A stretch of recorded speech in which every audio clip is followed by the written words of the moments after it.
we examine the rise of the Roman Empire. With the collapse of the triumvirate relationship of Crassus's money, Pompey's army, and Caesar's popularity, Caesar was all that stood between the Optimates and the populares, breaking into another civil war.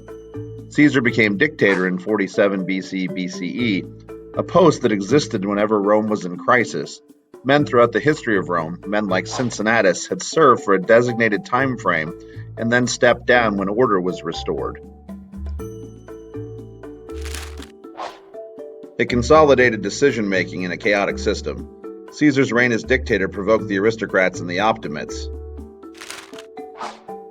This was because Caesar increased land programs for the poor and the military, expanded citizenship, reformed the calendar, created a police force, he ordered the rebuilding of Carthage, and even abolished the tax system.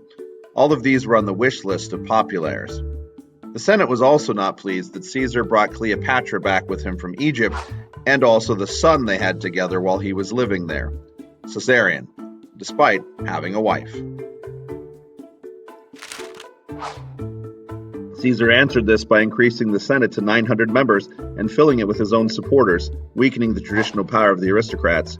In 44 BCE, the crowds of Rome offered Caesar the crown 3 times, and instead he opted to be dictator for life. To many of the noble families, Julius Caesar was dangerous. Cleopatra hoped that Caesar would make his son Caesarion his heir to the throne, putting her back in charge of Egypt and of Rome. Instead, he made his grandnephew Octavian his heir.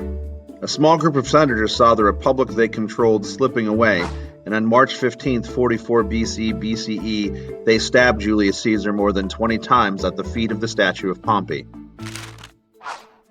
The senators who did it believed they would be celebrated by the citizens for saving the republic. One senator, Brutus, descended from the Brutus who had established the republic after the Etruscan fall. The people turned on them thanks to a speech by Mark Antony, and they fled Rome. The vacuum left by Caesar would be filled by the second triumvirate of Octavian, Antony, and Lepidus. Antony and Octavian divided up the Roman territory east and west to keep the balance after they defeated the senators at Philippi. Soon Antony, now with Cleopatra, began consolidating his power. Octavian saw the threat and declared war on him, defeating them both at Actium. Cleopatra and Antony killed themselves.